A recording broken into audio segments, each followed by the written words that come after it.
안녕하세요. 책 읽는 문학관 여운입니다. 계속해서 김풍배 작가님의 소설들을 낭독해드리고 있는데요. 오늘 읽어드릴 작품은 눈물 먹고 핀 꽃입니다. 고등학교 동창 황진태는 나에게 늘 걸림돌 같은 존재입니다. 초등학교 때부터 같은 학교, 같은 반. 내가 1등을 하면 다음엔 꼭 그가 1등을 차지했고 반장을 하려 해도 그가 나섰지요. 그뿐 아니라 짝사랑하던 교장 선생님의 딸 박미숙까지 가로챘습니다. 나의 할아버지는 황진텐의 종이었고 아버지는 그의 집 머슴이었죠. 나는 무엇이든 황진태를 이기고 싶습니다. 그러던 어느 날 동창회에서 황진태가 시인으로 등단했다는 이야기를 듣고 배가 아파오는데요. 나도 시인이 되어야 하겠습니다. 황진태를 이기고 싶은 나 김철민의 이야기 속으로 함께 들어가 보시죠. 구독과 좋아요, 알림 설정으로 함께 해주세요.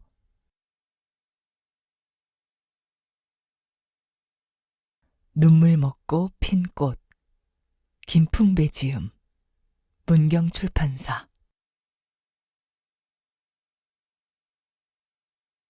아이고, 등단을 축하합니다. 회장이 책 한 권씩 나누어 주었다. 고등학교 동창의 모임이었다.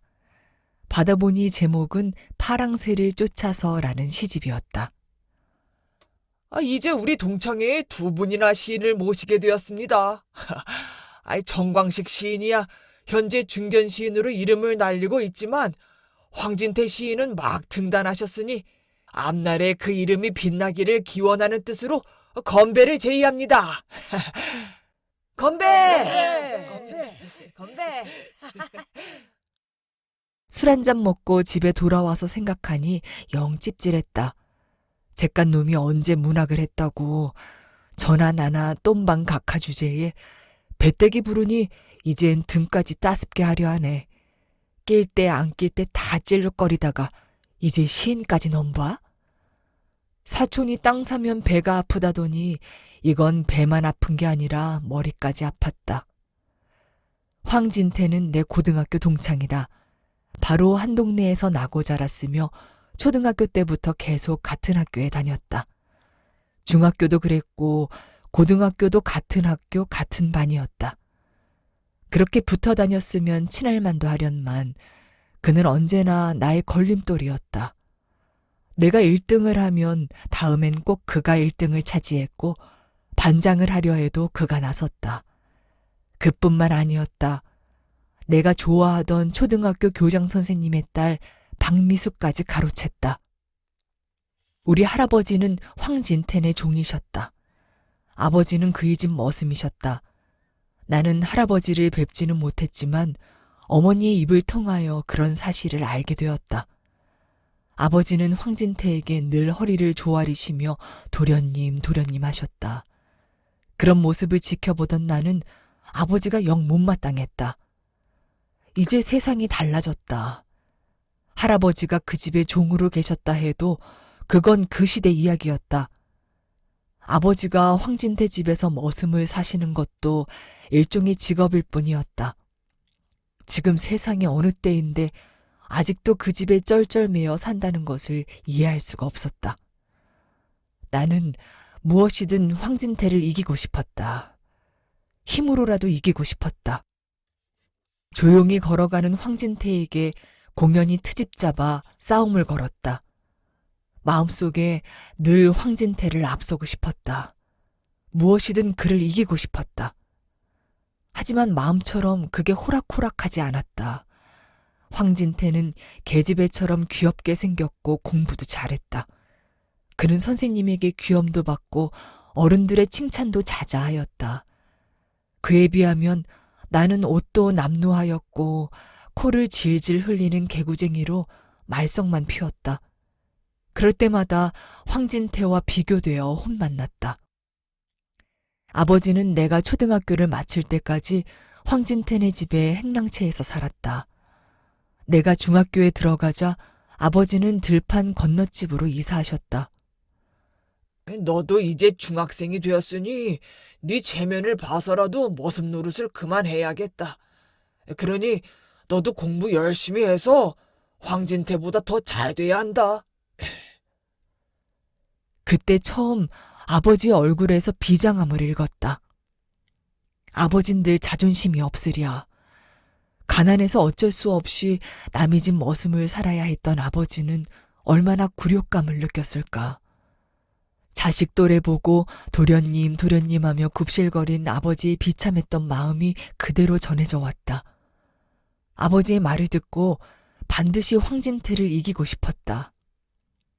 나는 그보다 조금이라도 잘 되어야 한다고 생각했다. 무엇이든 그를 앞서야 한다고 다짐했다. 그러나 좀처럼 황진태를 따라잡을 수가 없었다. 아버지의 말씀을 듣고 밤을 똑똑 새워 공부해도 슬렁슬렁 노는 것 같은 그를 이길 수가 없었다. 어쩌다 내가 1등을 하면 다음엔 꼭 그가 1등을 하였다. 반장 선거도 마찬가지였다. 내가 그부들에게 한 표 부탁한다고 하면 모두 내 표가 될 것 같은데도 막상 결과를 보면 황진태가 뽑히곤 했다. 한두 번이 아니고 고등학교 3년 내내 그랬다. 박미숙은 초등학교 동창이었다. 깜찍하고 정말 예뻤다. 그때로서는 드물게 하얀 세일러복을 입고 다녔다. 길게 기른 머리를 찰랑거리며 뛰어가는 모습을 보면 나는 숨이 막힐 지경으로 황홀해했다. 미숙이만 보면 가슴이 울렁거렸고 얼굴이 달아올랐다. 멀찍이 서서 미숙이가 노는 모습을 보는 것만으로도 행복해했다. 그러던 어느 날이었다. 아버지 심부름으로 주막에서 막걸리를 가지고 오는 길이었다. 미숙이가 오는 것이 보였다. 오다가 구 면장댁 앞에서 쭈뼛거리고 있었다. 그 집 마당가에 매여 있는 진돗개가 생각났다. 나도 개가 무서웠지만 용기를 내어 구 면장댁으로 뛰어갔다. 나는 개 앞을 가로막고 미숙에게 소리쳤다. 내가 막아줄게. 고마워. 초등학교를 졸업하고 미숙이와 헤어졌지만 애써 미숙이의 소식을 캐어물었다. 고등학교 졸업 때까지 미숙이는 가슴속 깊이 내 마음 한구석을 차지하고 있었다. 그런 미숙이가 황진태의 부인이 되었다. 나는 오래도록 그 공책을 간직했다가 그의 결혼 소식을 듣고 울면서 찢어버렸다. 돈 때문이었다. 자본주의 사회에선 돈이 신보다 높다. 부처님도 하느님도 돈 앞에선 머리를 숙이는 걸 보았다. 부처님 오신 날 법당 앞에 걸어놓은 등도 시주를 많이 낸 순서에 따라 규격이 달라진다. 크고 근사한 등일수록 값이 비싸다. 교회에서도 돈이 없는 사람은 장로도 못하고 권사도 못한다고 들었다. 사람들이 표를 주지 않는다고 한다. 심지어 장로는 5천만 원, 권사는 2천만 원 한다는 소리도 들렸다. 한때는 돈으로 천국을 팔았다고 했다. 사람이 돈을 만들어 놓고 돈 앞에 쩔쩔맨다. 돈으로 안 되는 게 뭐 있던가. 죽을 사람 살리는 것도 돈이다. 돈을 주면 양반도 사고 벼슬도 사고 새색시 불알도 산다. 내가 보기엔 돈이면 뭐든지 할 수 있을 것 같았다. 돈 없으면 죽는다는 말이 내겐 진리였다. 나는 고등학교를 졸업하고 돈이 되는 것이라면 무엇이든 쫓아다녔다. 공사판에도 다니고 화물차 조수로 따라다니기도 했다. 그 바람에 군대에 가서도 운전병으로 복무하였다. 군대에 있을 때도 기름을 빼먹었다가 영창에 갈 뻔도 하였다. 운 좋게 중대장의 호의로 영창은 면했지만 그때도 돈이라면 지옥까지 따라갈 만큼 악착같이 돈을 모았다. 나는 돈을 모으는 대로 땅을 샀다. 논 밭이 없어서 아버지는 남의 집 머슴살이를 했다. 땅이 원수였다. 아버지는 땅을 살 때마다 흡족한 듯 너털웃음을 웃으셨다. 아버지는 이제 아무에게도 굽실거리지 않으셨다. 아니, 오히려 거드름을 피우셨다. 그러면서도 새 옷 하나 입으시지 않으셨다. 구두를 사다 드려도 다락에 넣어놓고 신주단지 모시듯 아끼셨다. 담배도 싸구려 봉지담배만 말아 피우셨다. 넉넉히 돈을 들여도 아버지는 남에게 술 한 잔 사지 않으셨다. 있다고 함부로 쓰면 안 돼. 진태네만큼은 되어야요. 아버지는 황진태 집이 그렇게 부러우셨던 것 같았다. 나도 아버지 못지않게 수전노가 되어 돈을 모았다. 그렇게 살다 보니 돈이 따라왔다. 굳은 땅에 물 괜다는 말은 거짓이 아니었다. 더구나 땅은 요술이었다. 헐값으로 사두었던 사태박지가 금싸라기 땅이 되었다. 따로 돈 관리가 필요 없었다. 땅만 사두었다가 되팔면 돈이 되었다. 부자 되는 게 별거 아니었다. 돈이 돈을 물고 왔다. 돈이 있으니 어디에 가도 사장님 소리를 들었다. 이 사람 저 사람 찾아와 감투를 씌워주었다. 나도 모르는 사이에 고개가 뻣뻣해지기 시작했다. 아무도 부럽지 않다라고 생각될 무렵 황진태를 쳐다보았다. 그는 지금 자동차 정비 공장을 하고 있다. 제법 규모가 크니 돈으로 따져보면 어떻게 될지 모르겠다. 그도 나와 비슷한 감투를 쓰고 있었다. 사실 그런 모임에 가보면 돈 좀 있다 하는 사람들이 올망졸망 귀빈석을 차지하고 있었다. 이제 황진태를 따라잡았다고 생각했다. 그런데 이게 웬 홍두깨인가. 황진태가 시인이 된 것이었다. 황진태가 시인이 된 것은 나에게 커다란 충격이었다. 머리만 잘 굴리면 돈은 얼마든지 벌 자신이 있었다. 그러나 시인이란 건 아무나 할 수 있는 것이 아니었다. 황진태가 시인이 되고부터 황진태를 바라보는 사람들의 시선은 전혀 달랐다.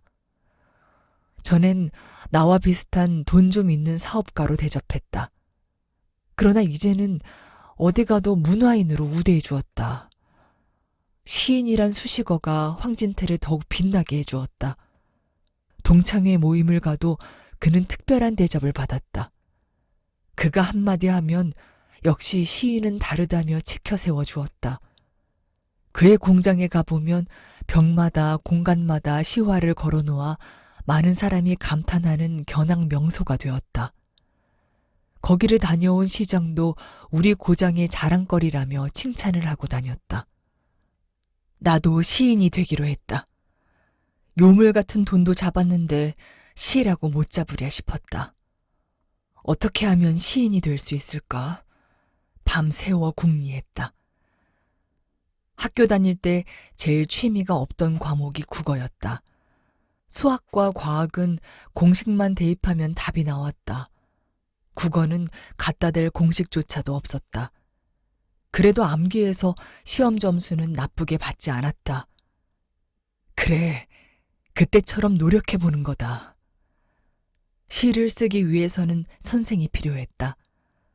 선생이야 벌써 이름을 날리고 있는 정광식만한 사람이 또 있을까 싶었다. 그는 고등학교 다닐 때 벌써 학원 잡지에 응모하여 시인이 된 사람이었다. 그와 나는 다른 반이었지만 고등학교 동창회 때 만나 낯이 익은 사이였다. 더구나 막내딸 담임도 했었다. 그때 찾아가 부조라도 해둘 걸 하는 후회가 들었지만 이미 엎질러진 물이었다. 정광식 시인을 찾아간 것은 잘한 일이었다. 나는 수업 시간이 끝날 때쯤 학교로 그를 찾아갔다. 그는 피곤한 시간임에도 시에 관하여 열성으로 가르쳐 주었다. 하도 고마워 그의 6번째 시집을 발간할 때 금일봉도 보태었다. 그래서인지 내가 귀찮을 정도로 열심히 가르쳐 주었다. 그러나 허사였다. 그가 가르쳐 준 내용은 나에겐 뜬구름 잡는 소리였다. 시는 인간의 사상과 감정을 운율과 이미지로 결합하여 압축 통일시켜 표현한 문학의 한 장르다. 그가 아무리 열과 성을 다해 가르쳐 준다 해도 쇠기의 경읽기처럼 들릴 뿐이었다. 그가 입가에 거품이 물도록 비유법, 은유법, 의인법, 낯설게 하기, 심상, 보조관념 등등을 떠들어도 귀에 들어오지 않았다. 생전 듣도 보도 못한 소리였다. 도무지 말도 되지 않는 말들을 가르쳐 주었다. 시를 쓰기 위해서는 얽어맨 언어를 내려놓으라 하였다. 그리고 흙 속에 묻힌 산을 보라니 그게 어디 나 같은 사람이 할 수 있는 일인가. 차라리 소를 몰고 밭을 가는 것이 쉬울 것 같았다. 그는 내가 쓴 시를 읽어보고는 몇 번이나 한숨을 내쉬었다. 몇 달간 그렇게 씨름하다가 결국 그도 포기하고 말았다. 그는 헤어지면서 시집을 10권 넘게 건네주었다. 시를 쓰려면 우선 남이 쓴 시를 많이 읽어야 하네. 그리고 많이 써봐. 많이 읽고 많이 써보는 수밖에는 없어. 노력하면 어느 정도는 쓸 수 있을 거야. 서운했지만 어쩔 수가 없었다. 책을 안고 돌아오고 말았다. 집에 돌아와서도 미련을 버릴 수 없었다. 그의 말대로 남이 쓴 글을 열심히 읽기로 마음먹었다. 그가 준 시집은 대부분 근래에 나온 시집들이었다. 내가 시인이 되려고 하는 데는 물론 황진태를 따라잡기 위함도 있었다. 그러나 내심 더 큰 이유가 있었다. 그렇게 호황을 누리던 부동산 경기는 이제 옛날 이야기가 되었다. 거품이 꺼지고 이제는 오히려 불황기에 접어들었다. 새로운 사업을 개척하지 않으면 안 될 시기가 온 것이었다.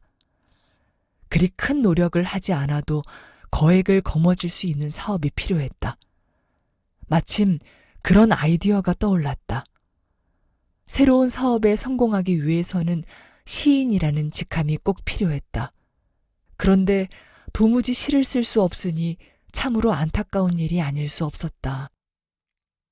나는 정광식 시인이 준 시집들을 한 줄도 빼놓지 않고 밑줄을 그어가며 읽었다. 10번도 넘게 읽었다. 그런데 도대체 무슨 말을 쓴 말인지 알 수가 없었다. 분명 한국말을 쓴 글인데 외국어처럼 이해할 수가 없었다. 옛날 국어책에 나오는 시를 읽으면 마음이 찡할 때도 있었고 읽으면 금방 뜻을 알 수 있었는데 이건 무슨 말을 하고 있는지 이해할 수 없었다. 읽을수록 머리만 지끈거리는 이런 글을 누가 읽으랴 싶었다. 읽던 시집을 주섬주섬 모아 쓰레기통에 집어넣었다. 기가 막혔다. 이렇게 꿈을 접어야 하나? 시인이 되는 다른 방법은 없을까? 낙심하고 방바닥에 벌렁 누웠다. 누워서 천장을 바라보다가 문득 기막힌 생각이 스쳐갔다. 무릎을 쳤다. 나는 천재다라며 소리쳤다. 천재가 아니고서야 이런 생각을 감히 누가 할 수 있겠는가. 시집 속에 있는 시는 읽어도 알 수 없었다. 나도 알 수 없는 시를 쓰면 되는 것이다.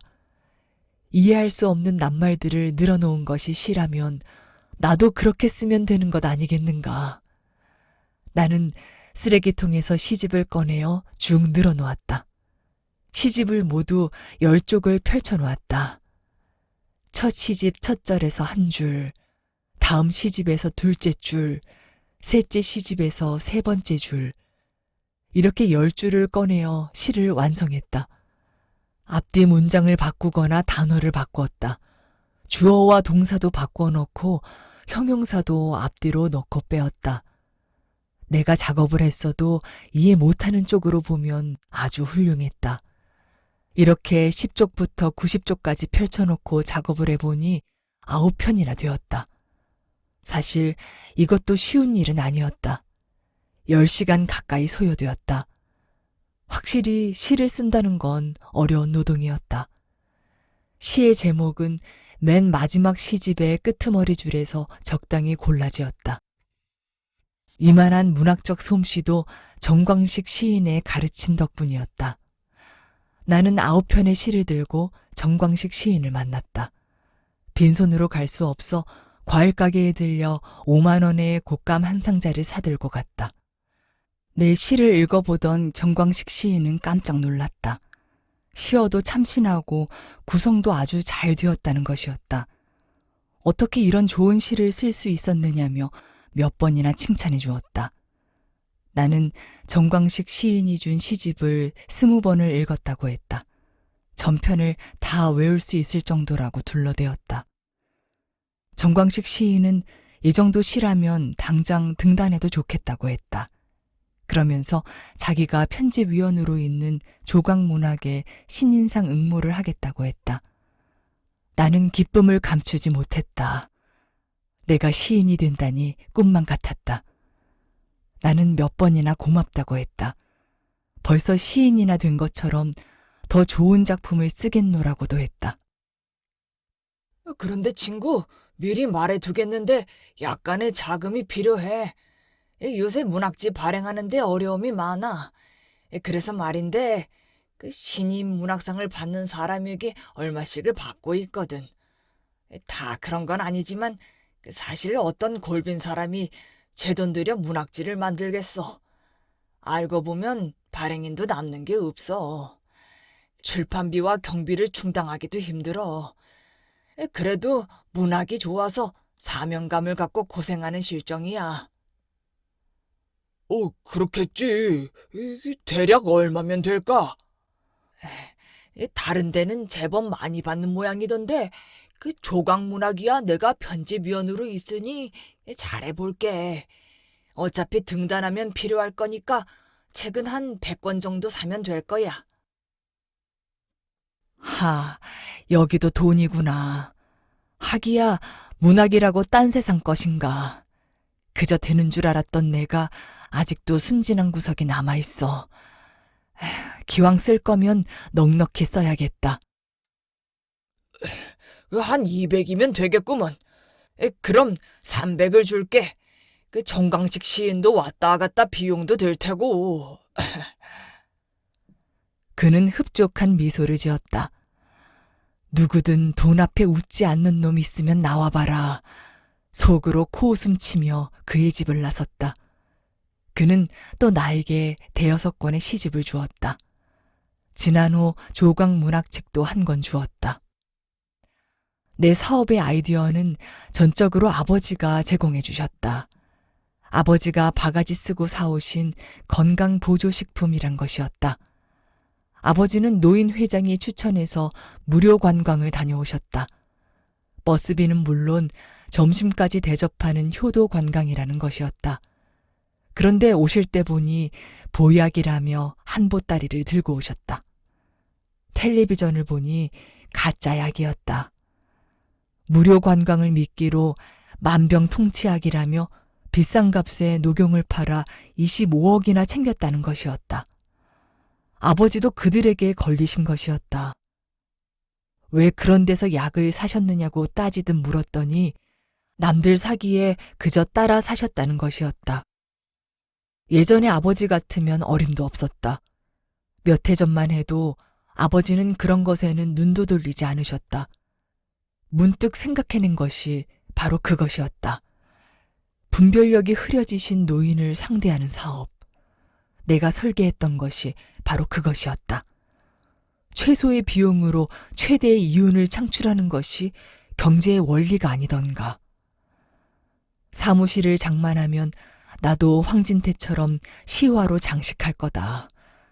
유명한 시인의 시 가운데 내가 지은 시도 버젓이 걸어놓을 것이다. 설마 시인이 거짓말하려고? 아무도 내가 사기꾼이란 걸 모를 테지. 조각문학에서 책이 나오기만 학수고대하였다. 드디어 나의 등단지가 나왔다. 정광식 시인의 연락을 받고 20권씩 묶음 5다발을 가져왔다. 집에 돌아오자마자 묶음을 풀어 책을 보았다. 표지에 신인상 김철민이란 글씨가 선명하게 쓰여 있었다. 내 이름이 활자가 되어 나왔다는 게 믿기지 않았다. 얼른 내가 보낸 시를 찾았다. 제목 아래 김철민이란 이름이 자랑스럽게 빛나고 있었다. 이제 나도 어엿한 시인이 되었다. 당선 소감은 내가 쓴 것이 아니고 정광석 시인에게 부탁하여 보냈었다. 시 부문 심사평을 보고 놀랐다. 나는 전혀 알 수도 없는 문장, 말도 되지 않는 글을 짜집게 하였는데 어떻게 그렇게 멋지게 해설을 할 수 있을까? 여러 작품 속에서 인생의 희로애락을 잘 표현하고 있으며 치열하게 살아온 인생의 경험과 경륜이 묻어나는 글로 시작되는 심사평을 읽어보면 누가 봐도 내가 지은 시는 훌륭한 시로 평가받을 만했다. 심사평을 쓴 장인의 탁월한 솜씨를 감탄하지 않을 수 없었다. 문득 수석하는 친구가 떠올랐다. 내가 보면 그저 쓸모없는 돌멩이일 뿐인데 그 친구가 호랑이라고 하면 호랑이로 보이고 고래라고 하면 고래로 보였다. 꿈보다 해몽이라는 속담이 하나도 틀리지 않았다. 아무튼 나는 장래에 촉망받는 시인이 된 것이었다. 동창 회원들에게 나누어 줄 수량을 빼고 우편으로 붙여줄 사람의 주소를 일일이 봉투에 적었다. 기다리던 동창회 날이 돌아왔다. 등단지를 나누어 주었다. 동창 회장의 소개로 황진태 앞에서 자랑스럽게 나의 등단 소감을 늘어놓았다. 문학이란 우리가 살아가며 만나는 일상의 모습을 시나 소설, 수필 등 다양한 형태로 표현되며 인간의 삶에 대한 인식의 깊이를 깨닫게 해준다고 생각합니다. 여기까지는 정광식 시인이 써준 당선 소감에 나온 말이었다. 이어서 할 말이 잘 생각나지 않았다. 계속 주절거리며 두서없는 말을 하다가 불쑥 황진태 이야기가 나왔다. 본 마음이 튀어나온 것이었다. 지난번 우리 동창 황진태 시인이 등단했다는 회장님의 소개가 있을 때 저는 몹시 부러웠습니다. 황진태 시인처럼 나도 시인이 되고 싶어 우리 동창이고 유명한 시인이신 정광식 선생에게 개인적 가르침을 받았습니다. 그 덕택으로 오늘같이 시인으로 등단하게 된 것입니다. 우레 같은 박수가 터져 나왔다. 더구나 정광식 시인이 일어나 내 낯이 부끄러울 정도로 칭찬해 주었다. 동창의 경비는 모두 내가 된다고 말했다. 다시 요란한 박수 소리가 났다. 그때였다. 평소 바른말 잘하기로 유명한 최민수가 벌떡 일어났다. 야, 김철민! 호박에 줄 긋는다고 수박되는 줄 알아? 너 아무리 그래봐도 넌 사기꾼이야, 임마! 순식간에 떠들썩하던 자리는 물 뿌린 듯 조용해졌다. 당황했다. 전혀 예상치 못한 일이었다. 그가 이런 자리에서까지 그렇게 나올 줄 몰랐다. 분위기가 이상해지자 회장은 서둘러 모임 종료를 알렸다. 빛나야 할 내 등단 축하 동창회는 그렇게 끝나고 말았다. 최민수가 그렇게 나온 데는 다 이유가 있었다. 그러나 따지고 보면 전적으로 그의 잘못이었다. 법은 권리 위에 잠자는 자를 보호해주지 않는다는 말이 있다. 나는 그걸 행사했을 뿐이고 그는 그걸 우습게 여긴 것일 뿐이었다. 그런데 지금 와서 감정적으로 대하면 어쩌자는 것인가. 할아버지가 황진태 집에서 종살이를 끝내며 받은 땅이 있었다. 지금은 현수건설의 건물이 들어선 땅이다. 그 땅은 농사짓기에 맞지 않는 보잘것없는 석빌의 땅이었다. 할아버지는 그 땅을 최민수 할아버지에게 쌀 2섬과 바꾸셨다. 할아버지가 최민수 할아버지에게 계약서도 없이 구두로 약조하여 넘긴 땅이었다. 최민수는 그 땅에 들깨나 땅콩 같은 걸 심어왔다. 현수건설에서 공장 부지를 물색하다가 그 자리가 마땅하다 하여 나를 찾아왔다. 등기를 찾아보니 바로 우리 할아버지의 이름으로 되어 있었다. 나도 몰랐었다. 놀라서 알아보았다. 할아버지는 황진태의 집에서 할아버지에게 등기 이전해 준 걸 모르고 계셨다. 나는 그 땅을 현수건설에 팔았다. 최민수는 억울하다며 고소했지만 결국 내가 승소하였다. 정상적인 방법으로 살면 겨우 밥은 먹을 수 있겠지만 큰 돈은 모을 수 없다. 이런저런 편법과 억지와 사기를 치고 세금을 떼먹어야 부자가 된다는 건 자수성가한 사람들은 다 안다. 나는 이제 시인이 되었다. 시인 김철민이라고 쓴 금빛 명함도 만들어 놓고 다녔다. 작업한 시를 이곳저곳 문학지에 보냈다. 덜어 실어주었다. 때로는 귀찮아서 몇 줄씩 그대로 베껴내기도 했다. 여기저기 문학 행사에 초청이 왔다. 나는 마땅한 자작시가 없기에 유명한 시인들의 시를 낭송했다. 덕분에 여러 시인의 작품을 만나게 되었다. 윤동주, 김소월, 박목월, 정지용, 서정주 등의 시도 그렇게 만났다. 여러 시인의 시를 낭송할 때마다 반응이 뜨거웠다. 문학회를 다닐 때 그냥 가지 않았다. 다른 사람들은 돈을 받고 다닌다고 하였다. 하지만 나는 금일봉을 담아 찬조하고 다녔다. 돈의 힘이 나보다 훨씬 세다는 걸 알기 때문이었다. 그래서 그런지 초청하는 문학 모임이 더 늘어났다. 소개할 때 나의 이력이 너무 빈약하다고 생각되었다. 다른 문인들은 어떻게 그 많은 문학상을 받았는지 궁금했다. 한둘이 아니고 대여섯 개나 되는 사람도 있었다. 나는 정광식 시인에게 넌지시 부탁했다. 아유, 지나가다 걸리는 돌멩이보다 많은 게 문학상인데 그거 하나 받게 해줄 수 없겠나? 정광식 시인에게서 연락이 왔다. 조각문학의 발행인과 함께 저녁 식사를 하자는 것이었다. 나는 그들을 읍내에서 제일 비싼 한정식 집으로 초대했다. 거나하게 몇 순배 술잔이 돌아간 후 안주머니에서 봉투를 꺼내어 발행인 앞에 놓았다. 요즘 종이책을 읽지 않는 세상인데 그래도 꾸준히 문학지를 만드신 선생님께 경의를 표합니다. 이거 얼마 되지 않습니다. 더 좋은 문학지를 만들어 주십시오. 그는 봉투 겉에 쓴 500만 원이란 글씨를 보더니 감격한 듯 머리를 조아렸다. 아유, 감사합니다. 아이고, 김철민 시인님 같은 분이 우리 문단에 계시니 참으로 든든합니다. 요즘 사실 어렵습니다. 그래도 다행인 것은 원고료를 주지 않아도 원고가 넘치니까 버티고 있습니다. 시인님의 뜻에 맞도록 잘 사용하겠습니다.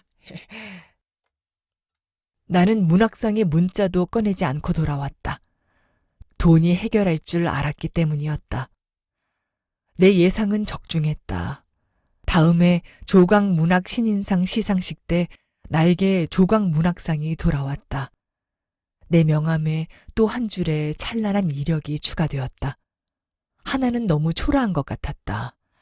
내 프로필에 조각문학상과 다른 이름의 문학상도 끼워 넣었다. 어차피 세상은 진짜와 가짜가 더불어 사는 곳이니 누가 그걸 따지고 덤벼 묻겠는가. 이제 드디어 새로운 사업을 시작할 때가 된 것 같았다. 부동산 매매도 거짓말처럼 뚝 끊겼다. 모았던 돈도 곶감처럼 빼먹다 보니 얼마 남지 않았다. 나는 먼저 보약의 재료를 엄선하였다.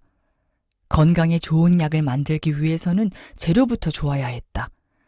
제일 먼저 계피 껍질을 구했다. 수정과를 만드는데 필수인 계피 껍질은 값도 싸고 맛과 향이 뛰어났다. 한의사에게 물으니 계피는 우선 소화불량에 좋다고 했다. 땀이나 소변 배출을 도와주어 부종을 예방해 준다고 했다. 더구나 기본 성질이 따뜻해 감기 예방에 좋다 하였다. 이 밖에 충치와 구취 제거에 좋다 하니 이보다 더 좋은 약재가 또 있을까 싶다. 여기에 감초 달인 물에 영양제와 소화제를 첨가하였다. 또한 아주 중요한 재료가 하나 더 있다. 바로 발기부전 치료제인 비아그라를 넣는 일이었다. 노인의 소화를 도와 위장을 튼튼히 하고 원기를 회복시켜 감기 몸살을 예방해주며 회춘까지 장담한다면 이보다 더 좋은 약이 또 있을까? 아무도 보지 않는 곳에서 만들어 내가 먼저 복용해 보았다. 우선 맛은 영락없는 수정과였다. 여기에 영양제 특유의 고소함도 느낄 수 있었다. 맛도 일품이고 아침에 일어나 보니 아랫도리도 빳빳했다. 스스로 약효를 실험해 본다는 것은 살신 성인의 정신이 아니면 할 수 없는 일이었다. 다음으로 약을 담을 병과 병 표면에 붙일 설명서를 만드는 일이었다. 병은 고물상에 가서 플라스틱 병을 구했다. 깨끗이 닦아 잘 말렸다. 설명서는 아버지가 사오신 가짜 약병에 붙어있는 라벨을 그대로 베꼈다. 수덕사 앞에 조그만 사무실 하나를 임대하였다. 사무실 벽 공간마다 시화를 걸어놓았다. 내가 조각 문학상을 받는 장면을 찍은 사진도 커다랗게 확대하여 걸어놓았다. 심지어 사무실 밖에도 유명한 시인들의 시를 표구하여 세워놓았다. 겉에서 보면 무슨 문학 행사장 같았다. 사무실 준비는 완벽하게 끝났다. 이제 약만 갖다 팔면 되었다. 어느 회사든 영업비밀은 있게 마련이다. 나는 아무도 모르게 물류창고 안에서 나 혼자 작업을 하였다. 약을 만들어 병마다 채워놓았다. 약 이름은 수정원기 대보탕으로 정했다. 이런 사업일수록 은밀히 추진해야 했다. 그러기 위해서는 유경험자가 필요했다. 사람을 물색하던 중에 아주 마땅한 사람을 찾아내었다. 장수팔이란 사람이었다. 그는 전에 장돌뱅이 약장수를 하다가 그만둔 사람이었다. 그를 찾아가 하루 10만 원씩 일당을 주기로 하고 고용했다. 나는 전부터 알고 지내던 관광버스 운전을 하는 친구를 찾아갔다. 손님을 몰고 오면 한 팀당 10만 원씩 주기로 약속하였다. 모든 준비를 마치고 일확천금의 부푼 꿈을 꾸면서 개업을 기다렸다. 대성공이었다. 역시 나의 기발한 사업 능력은 스스로 생각해도 대견하였다. 첫날 매출액은 어림잡아 따져도 700만 원 가까이 되었다. 대부분 외상이었지만 현금 수입만도 200여만 원이나 되었다. 본전은 대부분 인건비뿐이다. 지출액은 장수팔에게 10만 원, 운전기사 3명에게 10만 원씩 30만 원, 합계 40만 원이었다. 나머지 160만 원은 내 차지가 되었다. 매일 오늘만 갔다면 금방 떼부자가 될 듯 싶었다. 나는 밤을 새워 약을 만들었다. 개업한 지 벌써 열흘이 지났다. 첫날보다는 못했지만 그래도 버스 한 대 정도는 꾸준히 들어왔다. 영업을 끝내고 짐을 싸는데 장수팔이 정색을 하며 다가왔다. 사장님, 오늘부터 수입의 절반은 내가 가져갑니다. 싫다면 이 일에서 손 뗄랍니다. 협박이었다. 그는 이미 내가 가짜 약을 팔고 있는 것을 알고 시작한 사람이었다. 이제 돈이 좀 될 만하니 한몫 챙기려 드는 것이었다. 나는 단호하게 안 된다고 하였다. 그는 중고 소형금고를 발로 툭툭 걷어차며 이기죽거렸다. 그럼 좋습니다. 내일부터 혼자 하슈. 그 대신 콩밥이 얼마나 맛있나 구경은 가야 할 깁니다. 솔방울만한 게 턱 쳐들고 빈정대는 꼴에 부하가 치밀어 올랐다. 더구나 영업 비밀은 물론이고 우리 가족사에 관한 이야기를 꺼낼 때는 눈에 불이 났다. 나도 모르게 주먹이 날아갔다. 한 대 맞고 쓰러지더니 돌을 집어던졌다. 내 이마에선 금세 피가 쏟아졌다. 나는 옆에 놓인 강목을 들어 그의 머리를 후려쳤다. 싸우는 소리에 사람들이 몰려왔다. 누군가 112에 신고하는 것 같았다. 나는 미처 약도 치우지 못하고 금고만 집어들고 황급히 도망쳤다. 그 이튿날 오후 창고에 숨어 있다가 붙잡혔다. 남은 재료들은 증거물로 압수되었다. 연행되면서 장수팔이 죽은 걸 알았다. 세상이 캄캄했다. 풀어진 시계 태엽처럼 무엇을 헤아리고 궁리하고 판단할 능력이 일순 정지되어 버렸다. 항소했으나 오히려 형량이 늘었다. 죄질이 극히 나쁘다는 판사의 선고 취지였다. 상고를 포기했다. 살아온 날이 꿈 같았다. 지난 날을 생각하면 한 편의 소설을 읽는 듯했다. 여기 교도소에 온 지도 벌써 5년이 넘었다. 아버지는 돌아가셨다. 자식 잘못 두어 마지막 가시는 길조차 쓸쓸하게 가셨다. 아내는 어디론가 떠났다고 했다. 아들의 소식은 끊어진 지 오래다. 모처럼 정광식 시인이 면회를 왔다. 내가 발표했던 몇 편의 시가 표절한 사실이 드러나 조각문학상도 취소되었다고 했다. 아무려면 어떤가. 지난 세월은 꿈일 뿐 김철민은 여기 들어오는 날 죽었다. 내 이름 대신 수형 번호가 내 새로운 이름이었다. 나 같은 사람은 태어나지 말았어야 했다. 내가 그토록 쫓아다녔던 돈은 결국 여기까지 나를 끌어다 놨다. 세상은 돈보다 더 소중한 것들이 너무 많았다. 남을 위해 자기 목숨까지 버리는 사람, 해마다 거액의 돈을 몰래 기부하는 사람, 평생을 남을 위해 봉사하며 사는 사람. 그동안 내가 보지 못했던 다른 사람들이 세상에 살고 있었다. 돈은 병풍이었다. 돈은 병풍이 되어 자기보다 더 소중한 것들을 시샘하여 보이지 않도록 가려놓았다. 병풍 뒤에 있는 것들을 보지 못하고 살았다. 뜬구름 같은 삶이었다. 내가 그토록 추구했던 가치들은 한낱 검불에 지나지 않았다. 상처 주고 손해를 입혔던 분들의 아픔을 비로소 알게 되었다. 지나온 생의 발자취를 더듬을 때마다 얼마나 잘못된 길을 걸어왔는지 알았다. 괴로움에 시달릴 때마다 시어들이 떠올랐다. 나는 시가 쓰고 싶었다. 아침에 일어나면 머릿속에서 시가 꿈틀거렸다. 잠에서 깨어나도 줄줄이 시가 주섬주섬 입속에서 나왔다. 그때마다 노트에 기록하였다. 발표할 것도 아니고 더구나 누구에게 보여줄 것도 아니었지만 시가 쏟아져 나올 때마다 기록하였다. 내가 쓴 시는 지난날의 회한이 아니었다.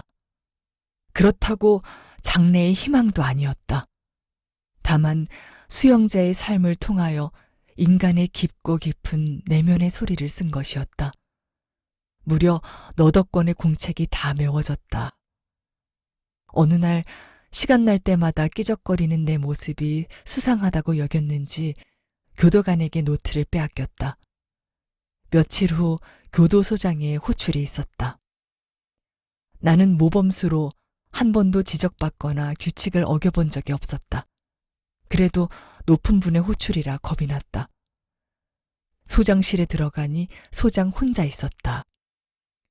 소장은 친절하게 의자에 앉기를 권했다. 그는 내 노트를 돌려주며 물었다. 기 3중 209번, 여기 들어오기 전 시인이셨소? 엉터리 김철민 시인은 죽었다. 아닙니다. 그래요. 내 아내가 시인입니다. 아내에게 시를 보여주었더니 훌륭하다고 합니다. 눈물을 줄줄 흘리더군요. 문예 창작과에 다니는 딸마저 감동했습니다. 이 시를 교도소 안에 붙여놔도 되겠습니까? 부끄러웠다. 그러나 소장의 부탁이었다. 거절할 수가 없었다. 한 가지 부탁이 있습니다. 제 이름은 빼주시고 대신 제 수영 번호를 넣어주십시오. 그날 후로 3중 209번의 시가 교도소 안 곳곳에 붙었다. 달포쯤 지난 후였다. 신문 기자가 인터뷰를 요청한다는 전가를 받았다. 나는 한사코 거절했다. 교도관은 나의 시가 신문에 나왔다며 갖다 주었다. 문화면에 내가 지은 시가 소개되어 있었다. 어느 수영인의 이야기란 제목 밑에 감동의 눈물을 흘리게 하다라는 소제목이 붙어 있었다. 자랑스러운 마음보다는 오히려 지난날 치기 어린 기억이 생각나서 부끄러웠다. 며칠 후 교도소장이 불렀다. 상부의 지시라며 내 시집을 발행하여 모범수의 표상으로 삼으면 좋겠다는 것이었다. 승낙했다. 수영번호 3중 209가 쓴 영혼의 시는 아픔을 먹고 자란 꽃이었다. 눈물을 먹고 핀 꽃이었다. 고통의 끝자락에 매달려 핀 3중 209의 시를 읽어보며 또 다른 영혼이 위로받기를 바랐다. 올해가 광복 70주년이 되는 해입니다. 대대적 특별 사면이 실시된다는 소식이 있어요. 행운이 있기를 빕니다. 교도소장의 말이 이명처럼 귓속에서 사라지지 않았다.